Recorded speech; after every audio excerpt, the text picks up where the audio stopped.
So as a professional elf simp, I was of course absolutely ecstatic when all this new Eldar stuff started coming out. I mean, who doesn't love new stuff, especially when the stuff looks like this? I mean, aside from people who hate technical rocks, which fair enough, I guess. Beyond elf simping though, I don't think anyone can really argue that the Eldar needed the update. Aside from the people who are going to leave comments along the lines of, the only update the Eldar needed is removing them from the game, because some people turn disliking elves into a personality trait. But now that the Eldar are getting their time in the sun, a new reigning champion of being abused and forgotten by Games Workshop has come about, the Tyranids. The bugs were not far behind the Eldar when it comes to, well, a lot really. Outdated models, always getting shit on the lore, the works. And with this video on rats I made, I've set a precedent. I barely have an idea what I'm talking about, and I have no problem putting that ignorance on display for thousands of people online. So in the spirit of me being one person with no actual influence to change things, but still having a large enough audience to complain to regardless, here's a few things I think could really help the Tyranids not feel like the redheaded stepchild of 40k anymore. Just so everyone knows, it's gonna be mostly lower in models. I don't know dick about proper balancing, and learning about the subject would drastically cut into my Elden Ring time. I've gotta keep my blood pressure up after all, and Margaret the dick piss shit has done a remarkable job of it so far. I beat him before the comment section is just people calling me shit at the game, but good god did he make me want to put a hole in my TV until then.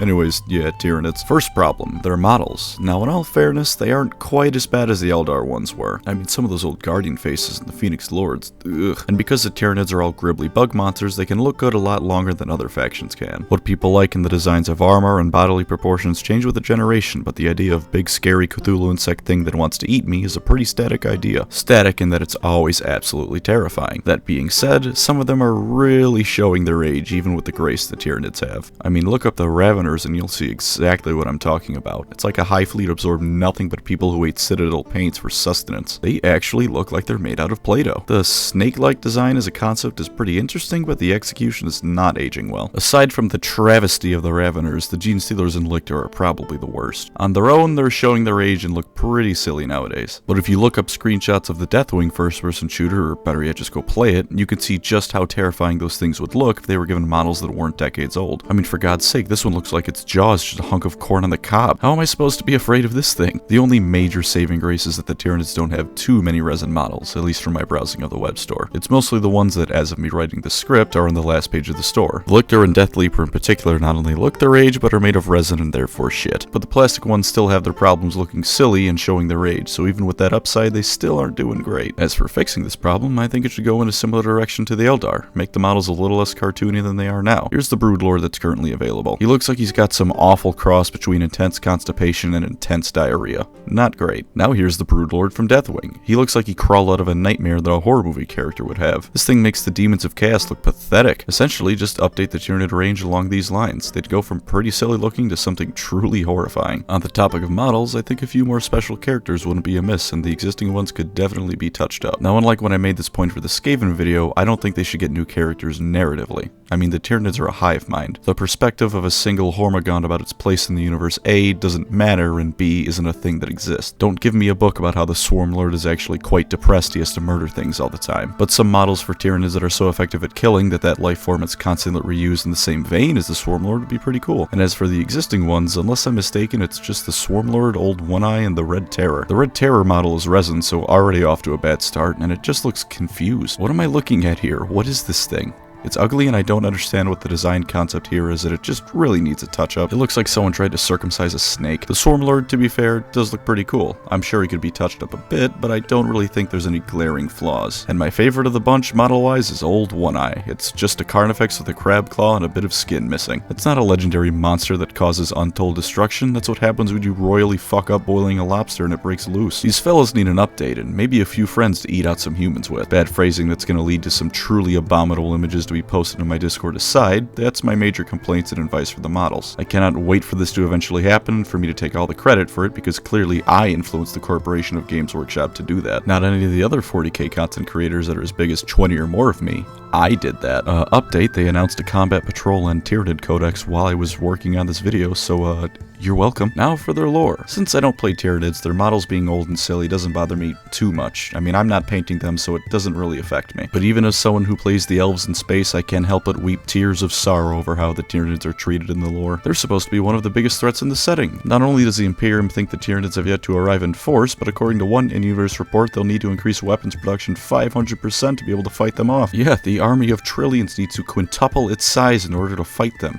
That's a level of threat you can't match. Chaos hates them because they don't feed the gods their emotions, because there isn't any to feed off of, and because they constantly evolve from the prey they consume. The Tyranids could become the ultimate weapon by eating the orcs. Forget everything else. Imagine if the Tyranids gained the ability to make things happen based on their colors. So one day a red-colored hive tyrant blitzes past a bunch of Eldar jet bikes, or a yellow-painted Tyranid smacks a Baneblade and the entire thing explodes. So much potential for the Tyranids to become the ultimate threat. And what actually happens? Loss after loss. Yeah, that about sums it up. If you read about the Tyranids participating in a battle, just assume it's a loss. They aren't allowed to win ever. In one of the Caiaphas Cain books, a Hive fleet is bearing down on the world Cain and the Valhallans are on, and they aren't the main interest of the book somehow. I won't say too much more because I want to avoid spoilers, but the book turns the Tyranids into almost a background disaster that exists to add to the stakes of failing to stop the other threat of the book. And at least in that book, everyone involved is clearly stressed out and panicking over the fact that a Hive fleet is about to show up and gene sealers are causing all sorts of bullshit to happen. In other places, it's just like, nah, the Tyranids got shit on, that's about it, moving on. To my knowledge, here's the reason for that happening. The writers at Games Workshop were trying to make them seem that much more monstrous, with the idea that you wouldn't hear about any Tyranid victories because everyone involved that wasn't a Tyranid is currently somewhere between the stomach and small intestine, which, as an idea, is pretty cool. Unfortunately, they implemented that idea in the absolute worst way possible. A faction that is supposed to look like an unstoppable tide ends up looking like a bunch of pushovers who are stopped no problem. What's really weird about this, though, is that in the battle for Macleod, the Tyranids were shown to be awesome.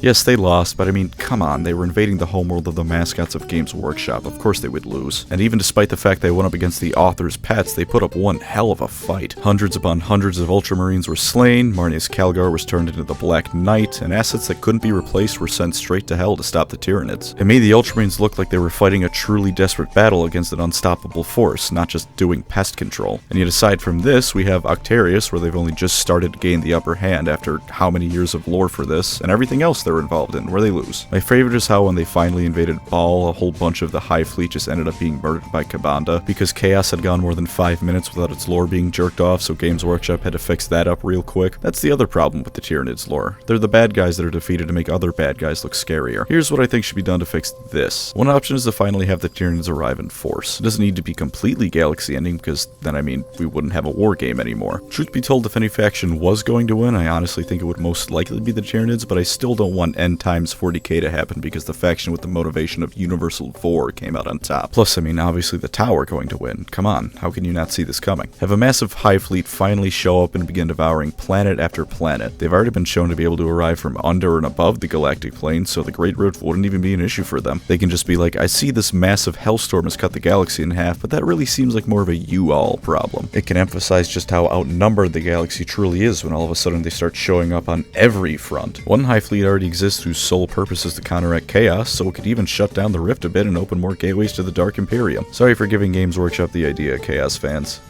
No, I'm not. As entire sectors are being devoured, everyone can realize that, holy shit, enemies that aren't chaos actually exist and matter, don't they? They have to actually devote attention to the bugs, and the overarching plot of 40k can turn into something beyond the Space Marines and their Primarch's colossal daddy issues. Plus, there can be a worldwide campaign for tabletop players to submit battle reports and see how the galaxy fares in the wake of the ultimate Tyranid invasion.